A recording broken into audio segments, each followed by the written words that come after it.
Yeah, so today we're going to talk about politics and platform engineering. So it is good to see everybody. Um, Always like to see how international people are too. I actually started adopting Sam's method of asking where people are from because I think it's so cool. So it's good to see people from a little bit of everywhere. Um, so yeah, you've got Sam. You've met Sam, who's the head of community here at platformengineering.org, and my name is Mallory. My job here is really to wear multiple hats, not just this toque on my head. But we tend to do a lot of different things. So we do training, we do advisory and coaching and certifications and all sorts of stuff. And I'm really lucky to be in a position where mostly that's my job to deliver that and coach people through platform engineering. I come at this from the background of being a full stack developer for many, many years, which actually oh God, at least 17 years of my life, 18 years of my life sitting in front of code in some way, shape, or form. Then went into engineering management, as all people who work in engineering who happen to be good at talking to people end up. You do end up eventually leading teams. And then going on to doing some product development for developer tools, technical customer success, and lots of teaching along the way, which is how I am where I am now. Um, Really, what I want to give you today is a little bit of an understanding of politics inside of platform engineering and how you can play this game well, because this is a game. And it's unfortunately a very political one. You can't avoid it, no matter how nice your organization is, how great it feels to work. There is going to be an element of politics. There's going to be an element of being influential and talking the right talk to make platform engineering successful. So, our very own Sam, who is probably still wrestling with YouTube, had a really interesting start to a conversation in the main room at PlatformCon 2025 in London. So, the in person day last year, Sam asked the entire room of about 700 people who has a great platform. So, out of that 700, only nine were able to raise their hand. And you got to ask why. Why did so few people admit they had a great platform?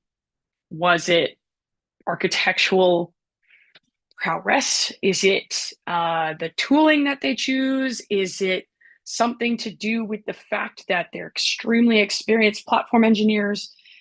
Generally, no. I would say that the reason why only nine people raised their hands in that room is because everybody else probably has some level of influence or political issue. What that turns out like, it can look very different depending on the org that you in. But what I like to describe this as is probably being part of what is a disconnected system.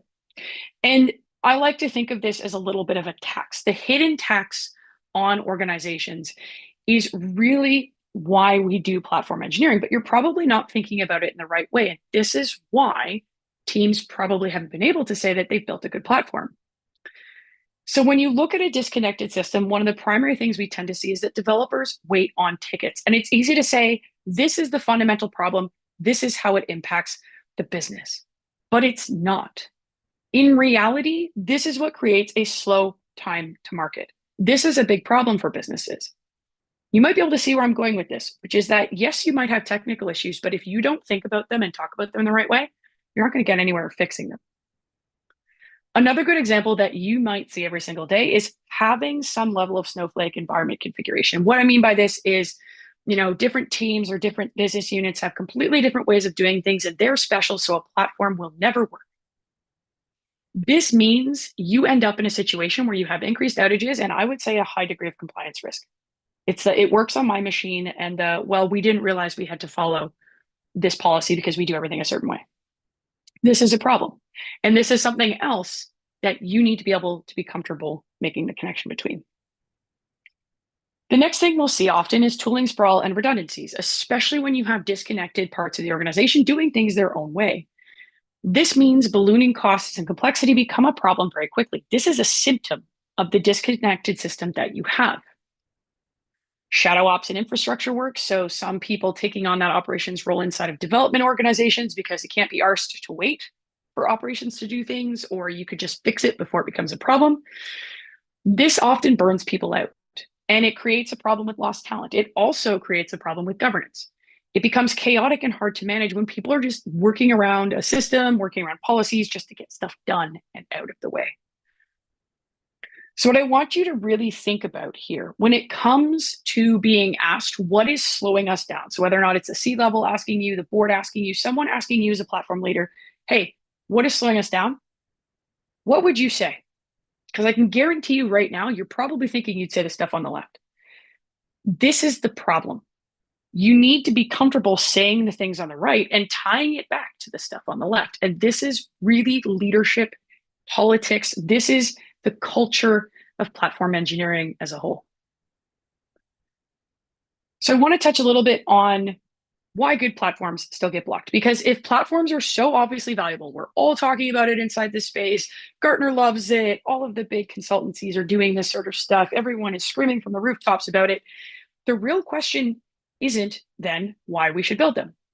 The question is, why do platforms as this magical thing, even if they're built really well, trigger pushback from really, really smart and also really well-intentioned people? Every platform will face resistance. And even if it's well built, it's probably going to happen. And this tends to happen for what I would say is four primary reasons. The first is platforms change who makes decisions. They also change often where inefficiencies tend to lie. And it will expose hidden problems and inefficiencies, but also hidden problems from a cultural and organizational perspective that becomes quite painful. They also reduce this idea of local autonomy. So all of a sudden, your small little business unit that was able to do things your own way is no longer able to work that way. It is much harder. They all of a sudden have to meet a standard. They feel like they lose control. And then the other thing that will often come up from a resistance perspective is that platforms shift risk. They shift it to a system instead of a bunch of humans responsible for manual processes. And this can be quite scary. This can also be a decision that requires a lot more trust before people are comfortable going ahead with it. So one thing that I also want you to remember from the perspective of thinking about this from in someone else's shoes, it's not that people are being ignorant when they push back on a platform. It's not that they're being stubborn or refusing to change. Generally, that pushback comes because there's some level of self-preservation there. And as a leader, as someone that is trying to play this political game, you need to be aware of that. You need to have that inside of every single conversation you have about the platform, because that is A, it's empathetic, but B, it will also help you understand how to have that conversation with that person or that group in a way that makes them understand how they will have to care or why they should care. One thing that's worth noting often and comes up in these conversations, because these are scary changes, having the right political influence is key to success. And that often means explaining how platforms redistribute power and change culture. So we aren't just trying to shift how technology is handled. We are also trying to move away from things like ad hoc tooling into standardized golden paths. This is the cultural change that has to happen to go. There is a cultural change that has to happen between these two states. It also means we move from human-led operations to scalable self-service. Again, some level of cultural change is required in order to do this. And manual governance to compliance by design. It's that idea of security and compliance, the responsibility shifts to a system and a design pattern rather than individuals. So from a cultural standpoint, teams now have to think about delivery, ownership, and security in a completely different way. And that is why it's so scary. And that is why you also have to be aware of what this looks like too. One thing I will mention here is that the reality isn't just that people adopt your platform. This should be, this is the goal you have, but it's not the only one. You also need to have a goal of engineering culture maturation driven by the adoption of the platform. You have to think of it this way. If you think of it just solely as people are going to use the tool we build because we tell them to, your platform initiative will fail. I've seen it happen and I see it happen all the time. There has to be acceptance of the fact that there is cultural change. So what this means is that you need to have influence, and you can't just have influence over the platform team. You have to influence the entire platform value loop. So every time you go through this loop, because you will continually go through it if you do platform engineering well, it is a transition that you can think of as a political negotiation, not necessarily a technical milestone, because every phase of this value loop requires some level of influence. So you're taking pain points and you're doing an MVP around them to really understand what the minimum viable value slice is to prove that you are able to have a resolution to that pain point.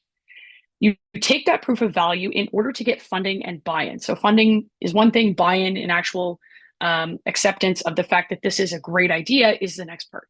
Then you're able to go into production readiness work, take this thing to production grade, and then move to adoption. From there, you'll go through continuous improvement, feedback back and metrics, and then all the way back to a pain point to again iterate through finding value. So you can start to think of how influence is going to be required at every single one of these phases, how every single conversation you have is going to be based on the context of the phase you're in, but also the pain point, the value you are trying to drive. What's important that I want leaders to really understand is it's not on you to really understand in detail how each phase works. You certainly can. I'm not going to stop you. But what's important is that you know what decisions each phase requires and that you understand where you need to think in terms of who is going to be influential outside of the platform team for each phase. So let's look at that a little bit. One thing I always want teams to try and think about is where their influence sphere is. So if you think about the web of influence inside your organization, outside of just platform engineering, I want you to ask yourself some questions and note down who fits into each. So who are the champions? Who are the people that are behind what you are doing, or at least incredibly interested in it and wanting to be involved? Who are the blockers or the potential blockers, the people that could put something down in the way and make it really challenging to advance, or the people that already have tried doing this? Who are the people that are the wait and see types, the ones that are not too sure, maybe sitting on the fence a little bit, waiting to see what sort of value the platform can drive before they become engaged with it?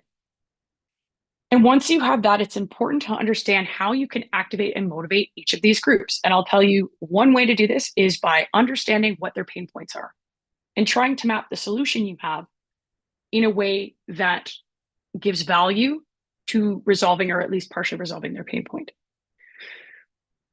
One way you can think of it is by remembering why we do this to begin with, because we're in the business of transforming pain points, like I just said, either from developers and infra and ops or even other teams into value. The two primary value drivers we see in platform engineering are automation and standardization. These are the two big ones.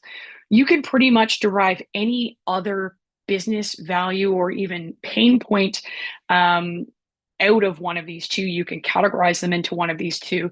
These are the things you need to think about, because done well, the business impact that these can drive is pretty intense. So whether or not it's reducing time to market or cost, allowing teams to get innovating, more stable systems, a more compliant system, there's a lot of different things that you can do when you do standardization automation well. And what's important from a political standpoint is knowing that that middle layer, that value drivers piece, influences both the top and the bottom. So the conversations you have in either direction. At the end of the day, if you can tie it back to these value drivers and articulate the clear value that you are trying to drive to them, the better off you are. And that conversation does look different between developers and front ops as compared to the people at the very top, your C-level, your VPs. It is a different conversation, but at the end of the day, it is the same often pain points and the same value drivers you're working against.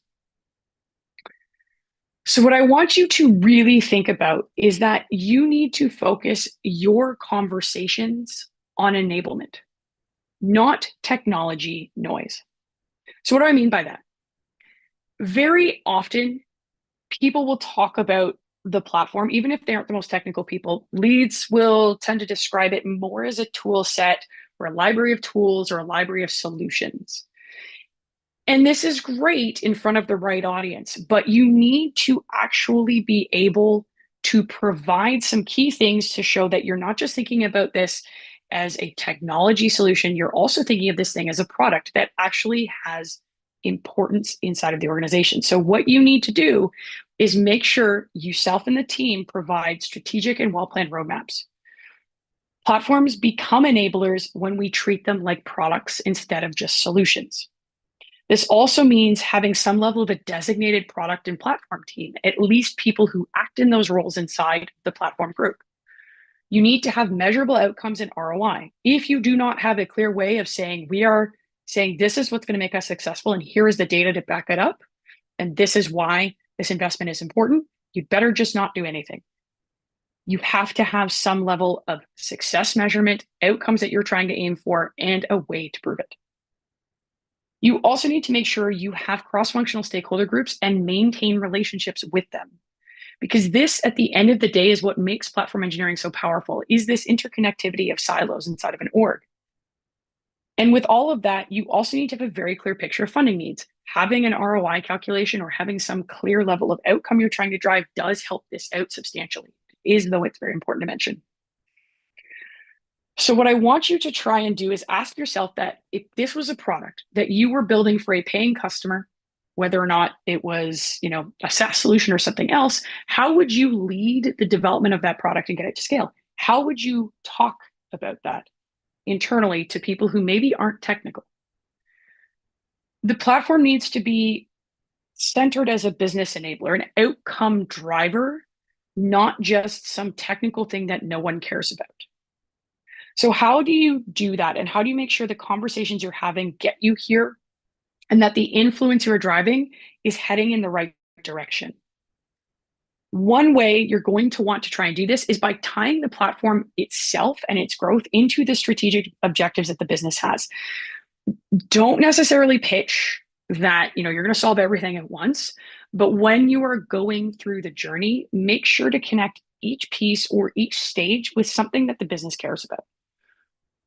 So this is the political angle. This is where you have to play the game a little bit and look at what people care about and shift your language to match it. So people who care about faster feature delivery, this will probably be people who care about the bottom line, really should understand that the platform is able to drive impact here based on the golden paths that are put in place and this idea of self-service, because these are the things that reduce time to market. If we're able to move through getting something from idea all the way to production in a much faster way, we're able to get features out the door faster, which means we can get more customers. Maybe you're talking to people who really care about operational risk, so legal, security, compliance, whoever that is.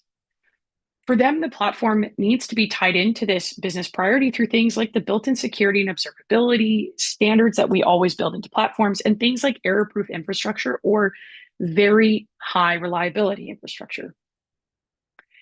Rather than just saying, yeah, we're going to help you lower operational risk because we're building in, compliance as code and all these different layers, blah, blah, blah. No. Just think of it very simply as saying the impact a platform is going to have is through these layers of built-in security, observability, and error-proof infrastructure. If they want more technical detail, they can ask. Another one I see very commonly, and it's starting to grow a lot more, thankfully, is a business priority discussion around improving developer experience and retention. I'm really glad to see this because it means that people are suddenly starting to care about the person behind the machine.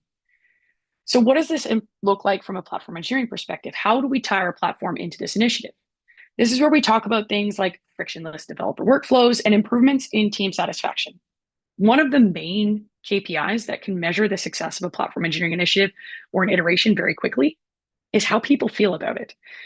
Sure, it's subjective, but you could do it as a customer satisfaction type score, or even a net promoter score. These are the things that are important here. And if we are trying to tie into a DevX initiative, there are all sorts of developer experience metrics that can also tie in to platform engineering.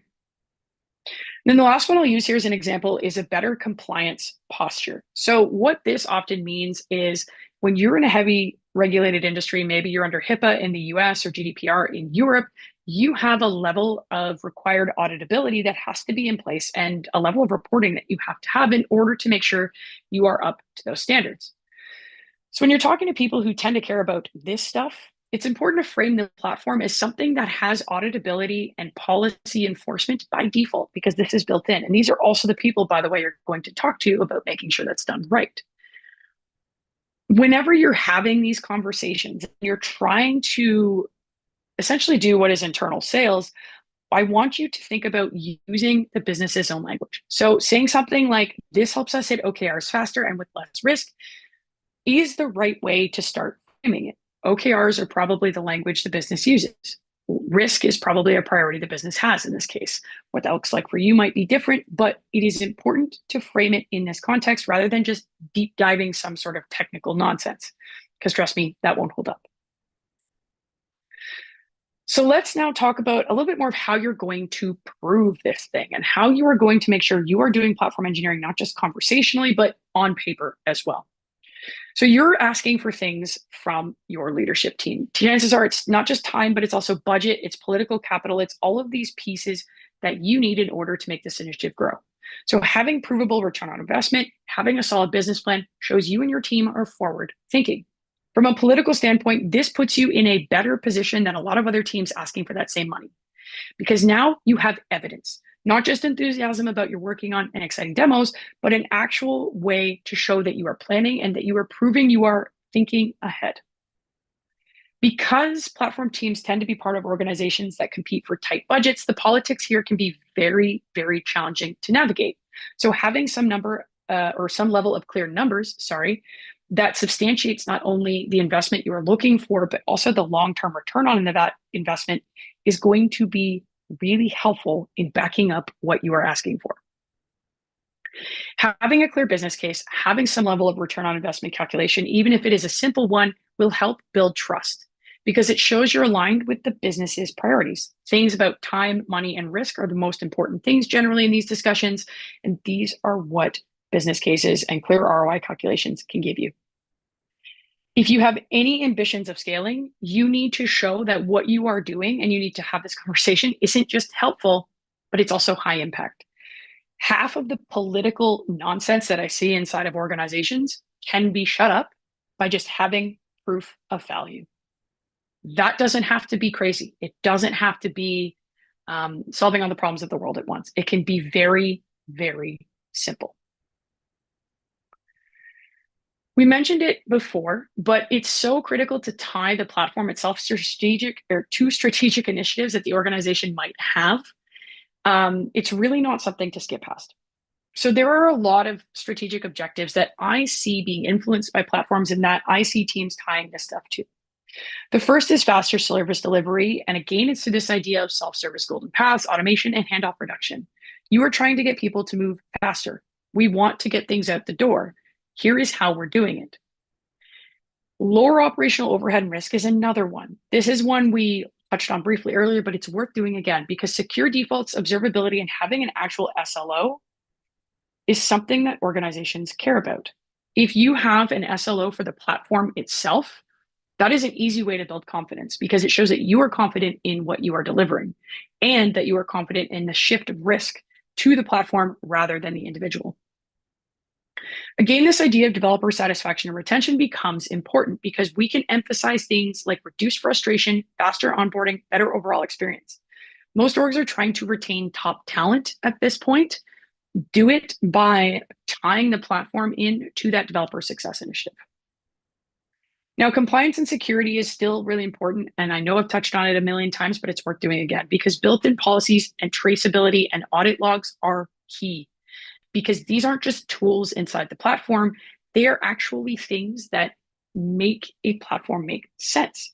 Why else would we tie everything together? It's not just for fun. We're doing it because we want to build in the policies, the auditability, and the ability to trace what's gone wrong where. It's no longer the Wild West of trying to dig through logs. We have a system for this. So like I mentioned before, it's less about describing the platform as tools and more like an accelerator. It sounds really challenging because for most of us, we're engineers. This sounds really salesy. Well, people should just believe that it's going to work because I can prove it. They shouldn't actually. There have been so many initiatives over the years inside of technical organizations that really haven't driven any value that people are burned out. If you walk around just talking about the platform as a tool, I can guarantee you the politics will bite you at some point or another. It will be people saying, no, it's not ready. It can't go out yet. Yeah, it's not production grade. It's not even worth thinking about. Well, you haven't addressed my unique special sunflower use case. Why would I even look at this? having the right conversations, getting the right stakeholders involved, and starting to really think about how your platform can drive value and why, and explaining that value in the context of why someone should care is going to be very important. So before we get to some questions and answers, I just wanted to touch a little bit on how we can help you go through this stuff. And I've left a lot of time for Q&A today because this stuff usually results in 3,000 questions, and I want to make sure we get time to get to them. So the first thing I want to mention is the team trainings and advisory that I mentioned before. This is where we will do customized trainings to teams and organizations, especially ones that are maybe trying to get aligned on platform engineering, but missing some key components. So I've done this in person. We'll do them online as well, depending on where people are. And really, it's just that extra way of getting the training in that makes sense in the context of your org. There's also hands-on advisory coaching support. I jokingly call myself a platform therapist all the time, but that's really what this is. So if this is something you're interested in, either of these things, you can email the team, certifications@platformengineering.org. There's also the Certified Service Provider Program, and this is something that's really made for folks that are inside of consultancies or any other kind of service-driven organization. I want to make sure that you are building your platform engineering practice in a way that not only meets kind of the best practices of the industry, but also works for your customers. So that is what we do with this piece. It's not just the certification where we work with you on building your standard of practice and making sure that it fits kind of what we do and how we want things to be approached. There's also this GTM, this go-to-market activation, where we can help you get the right people in front of you, because there's a lot of folks that need help with platform engineering, and obviously we can't do it all. People want help with all sorts of things, whether or not they're at the beginning or very late in their cycle. So having lots of partners and service providers that we can send people to is really important to us. So with that being said, I want to open up to as much Q&A as possible here, to really explore some of these topics, because this is a big one and it's often specific to people's circumstances. So I think a good place to start with the Q&A is the first one from anonymous attendee. So it's not very nice that your parents named you that. Are the slides available after the webinar? And yes, the recording, we're currently streaming live to YouTube. I was able to get that sorted. And the recording will be up on YouTube. You could even go watch it immediately after this. And the slides will be shared to you right after. So I think tomorrow you'll get the slides and you can have the recording. So no worries there. On to the next one. So the next question from Vedant. From your experience, what's the biggest mistake beginners make when they propose new ideas? Oh, wow. What a question. The biggest mistake I would say that people make is not having a clear why for the thing they're proposing. If you come to the table with an idea, I don't care how great it is. If you can't explain to me the reason why that idea is so great, why that idea is the thing that should be prioritized or added to a list of priorities, you've not thought it through enough. The discovery work, the legwork to understand the problem you are trying to solve with platform engineering is so important to do well before you come up with any ideas on how to solve those problems. So what I often will see is teams will be starting to evaluate, let's say, a common process, like, deploying an ephemeral environment for testing. And rather than really exploring where the issues are, they'll just be like, yeah, we don't have it right now. It's slow, or the ones we have kind of suck. Rather than exploring why that is and where the pieces actually break down, they immediately go into solutioning. Hey, I have a great idea for solving this. Let's just build in some sort of like orchestration tool that will just pump out an ephemeral environment for me. Great idea, but the problem is you have to think a lot earlier. Why is this even a thing you need to be prioritizing right now? What pain does it actually produce that you can't have ephemeral environments? What does that mean for the business? If I have to go buy a tool to make this easier as a platform engineer, I'd better have a very good explanation for what I'm trying to do business value wise, the business at the end of the day, rather than just saying I need to buy a tool because people want ephemeral environments. That's great, but no one knows what those are. My head of procurement has no idea. Why does this stuff matter? So back up and don't make the mistake of just coming in with ideas and solutions without clearly being able to articulate why that is the way you want to approach things and why it's important.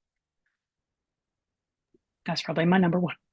And because Mallory promised me I would get to talk at the beginning and that she was going to be a few minutes late, I'm going to steal some minutes now and give my answer too, which is basically Mallory's answer, but in a slightly different way. I think, I get the opportunity to chat to a lot of ambassadors in our community, lots of students. And by students, I mean, 20-year platform engineering, like DevOps and infrastructure experts, but students on the platform engineering realm. And the thing that their biggest mistake they constantly make is they speak the wrong language when they are talking about these different, especially on that wonderful chart Mallory showed before, but also the why. If you're talking to your head of engineering versus your CTO versus your CFO versus your CEO, the why might be the same, but you need to say it differently. Your head of engineering probably cares, will understand when you're talking about, improvements to Kubernetes operators, or maybe to go higher to your CTO, you need to start talking about, decreases in on-call issues. But your CEO doesn't know anything about any of that, doesn't care anything about that. And you need to really be thinking about, okay, what language do I need to speak for this person? And that's something that I have found is very helpful, and just putting into the prompt and saying, hey, I need to explain the benefit of this for improving lead time. But I'm talking to someone who has no understanding of Dora, doesn't care about that at all, doesn't get it. And I think that's something that I see over and over and over again, very technically minded platform engineers kind of mixing up and making the mistake there. So on to the next question from Sushil. It's often hard to measure productivity gain or cost saving in a large enterprise. How best can we measure? Because ultimately, it comes from the platform adopter. What metrics do platform adopters can easily gather to prove platform value add? Great question. There's a lot that you can look at here, and it really sort of depends on what the value drivers are. A lot of the metrics too that people tend to gravitate towards, so Dora being an example here, are very laggy. They take a long time to really show an outcome because that's their job. It's, did this work? You need to also find ways to measure, is this going to work? Those leading indicators, those things that tell you a little bit ahead of time exactly what is going on, or gives you the ability to have some sort of recourse around, for example, decision making, or do we kill this part now? Do we, you know, go ahead with it a little bit more? Do we modify it? It's really important to start thinking about that stuff too. Now, when it comes to platform, like hard to measure productivity gain or cost savings, it is and it isn't. I think if you isolate it into units, where you isolate it into particular components at a time. So maybe you're just starting with a subset of teams that you're starting to work with for a particular golden path, and measure for that subset of teams, not necessarily the whole org. That makes it a little bit easier to start. Metrics for platform adopters themselves, they aren't going to care about productivity metrics, generally speaking, unless they know that their job is tied to it, which is a whole other discussion that I don't want to open a can of worms on. They're going to care about things that give them their time back. So, hey, we reduced the number of tickets. You used to have to do 3 tickets to do this process. Now it's 0. Or what was the wait time it took you to wait in order to get, this network configuration because you need to use a different port for something and you can't do it yourself. That's the sort of stuff you have to tie it back into. Often it is through an exercise called value stream mapping that we like to do a lot with teams, where you understand the time it takes not just to execute a process, but to wait until you can start the next step. And it's often looking at that wait time and treating that as a metric for platform adopters themselves that becomes very valuable, because they can see, yeah, I know this sucks. I know this takes me 2 weeks just to get this networking configuration back from the security team. Now it takes 2 minutes or even a couple hours. That's a huge change. That's a good question though. So yeah, it's gotta be a bit of a leading metrics question, but it also has to be ones that make sense for those people. And that often comes down to understanding their pain points. We've got a couple more questions from Vedant. Loving this. Mhm. Love the engagement. So the first one I'll go with is since platform engineering is still new, how do we make sure certifications don't turn into gatekeeping? And I'd Hmm. love to get a bit more from you in the chat on exactly your thoughts on that, where you're coming from there. And I'm curious to hear Mallory's answer. But I was a big part of kind of building the idea for starting a platform engineering certification and been involved in a lot of the certification paths. Um, and I think the kind of the key thing when we talk about platform engineering being new, a lot of it really isn't. A lot of this stuff within platform engineering, it's why you'll talk to someone and they'll be like, I've been doing platform engineering for 20 years. And they probably were. It just wasn't called platform engineering. We've been able to define a lot of the concepts in stronger ways, and we've been able to do a lot more consensus building of, okay, what are we actually going to call this thing? We're going to call it, an internal developer platform. What is the front end layer? Okay, we're going to call that a developer portal. And I don't think that when you take a certification to be able to say, hey, this is a new area. I'm able to demonstrate. I know what I'm talking about in this space, especially if the certification is fluid. And most certifications are, ours certainly is. And I think when something is new, it's actually more relevant, the certification point when you're in the beginning of a discipline, and as I said, we're not really in the beginning actually of the work that's being done, just in the framing of it, the contextualizing of it, it's ever more important to be able to say, okay, this person actually has done the work and sat down and made sure they know what the right terminology is, what are the best practices, what are people actually doing, rather than just, oh, well, I used to have DevOps on my CV. Now I have platform engineer on my CV, but I haven't actually changed anything or done anything in relation to that. So I think I'd be curious to hear more in the chat your thoughts, Vedant, on that. I'm curious where you were going. But I think really when a discipline is new or is emerging, more people are starting to jump on board with it and think about it. I think certifications are even more important. They will get increasingly less important over time. I'm curious, Mallory, your thoughts on that one. Yeah, I think I'll echo a lot of that. For me, my experience with certifications becoming gatekeeping is often the very technical ones because they sort of become this weird ego flag bearing thing where it's like, I wrote this really hard exam about this incredibly technical thing, and look how cool I am. Um, but with platform engineering, because everywhere you look, the best practice around it has nothing to do with the technology that sits underneath it. Nothing.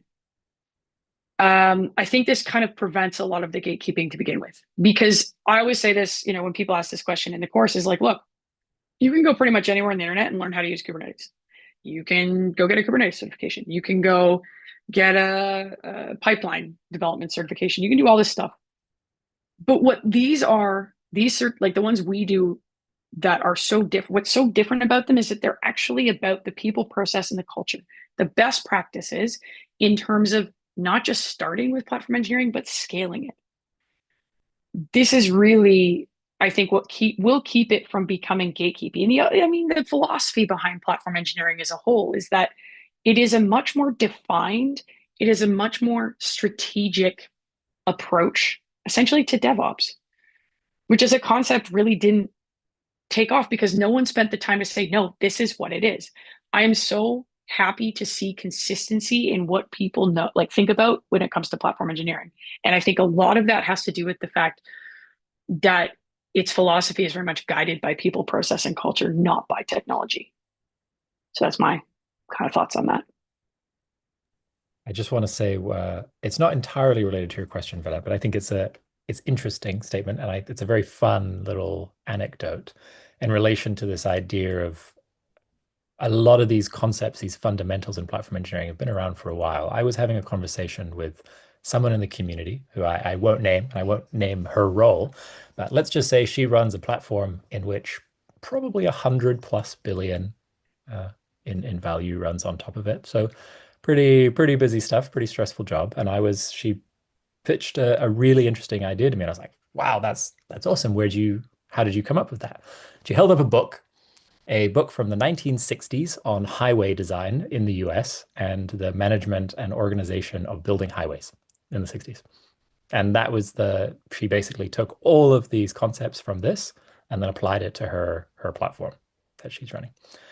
And I think that is why when we look at something like a certification in platform engineering, it isn't about, oh, who can put in the most time in learning all these different languages and learning all these different things. And I get those. I love that. It's really about just taking these core fundamental concepts and putting them all in one place but you could go read a book from 1960 and probably get a lot of value from that too. Now, love all the questions, but done. And another one from you. What breaks first at global scale? Technology, process, or people alignment? People alignment, Yeah, always almost people always. alignment. Yeah. It would go in the order of people alignment, process, and then maybe technology. Yeah, maybe technology. Um, yeah, it's almost always people. Yeah. And when people think it's technology, because It's people. there's probably people here being like, oh, but we have technical problems, blah, blah. No, you actually go into the core of what the issue is. The issue is the people systems behind it. Yeah. Then the next question. Network connectivity could also shape the future. As systems become more distributed, even like space networks, platform engineering will have to evolve with changing connectivity and reliability constraints. I mean, that's the reality of platform engineering as a whole. Its job is to take complex systems and simplify them for the people that have to interact with them. Its job is not to define the technology that has to be used under the hood. So I see all the time, and yes, the definition of platform engineering talks about cloud native, but I see all the time it applied outside of a cloud native context, not just in software engineering, but in AI development, inside of marketing organizations where they build an entire platform to support content production and delivery, inside of a medical Mm. environment in order to improve patient outcomes, because it's not about the actual technology inside that platform. It's about the outcomes it delivers and the philosophy behind building it, which is platform as a product. And that's the magic of it. It's designed to evolve because it's not designed to fit into one single technological space. Absolutely. Then we've got a question in the chat, Fabian. You've been waiting very patiently. Some dev teams, would consider the introduction of a platform a restriction to their current freedom and claim that it slows down how they can currently innovate and code freely at high pace. Any thoughts to this? Always happens. Always this. Literally every single time. I literally every day. These are not the people that you would start out with in platform engineering. So when you start doing your first sets of MVPs, those are not the people that you are trying to support. And if that's your entire organization, then you need to really visit what the pain points are. When it comes to working with these people, it's trying to explore what does frustrate them about their day to day and start picking away at those pieces. It's also about being empathetic. It's also about realizing that often and we talked about it earlier in the webinar, that fear isn't being ignorant, isn't being lazy, isn't being resistant to change. It's often in self-preservation. We're in a time where a lot of software engineers, a lot of developers are legitimately concerned that their jobs are going to be eliminated. Any amount of control that is taken away from individuals and given effectively to a system feels like an existential risk. The most important thing you can do is to be empathetic to that. Yes, I don't recommend those are the people you start building the platform for, but at some point you're going to have to support them. So be empathetic to the fact that they aren't being resistant for the sake of, or not just wanting to change because they want their control and it's their ego. They are legitimately probably afraid. of what the future holds for them. So it's important to be open about that and be willing to sit and have a conversation. I can tell you that 90% of organizations where this kind of thing comes up, people start and sit down and have conversations with the folks that feel this way, honest conversations, leads to better outcomes. And often, they understand the value of the platform, what it's actually trying to do, rather than what they think it's trying to do. Absolutely. I think with that, if there are no other questions coming in, huge thank you everybody for joining. This was a super fun one, and thank you so much, Mallory. It was an absolute pleasure, as always. As a reminder for anyone who didn't catch it, the recording is up on YouTube and will be there as soon as you go and check. And you can find more from us on platformengineering.org. And if you haven't registered for PlatformCon yet, PlatformCon is you can find that at platformcon.com, and the CFP is open if you want to give a talk. Some people here, I think, have some good discussions to share. And of course, you'll receive the slides tomorrow. So thank you so much, everybody, and have a great day.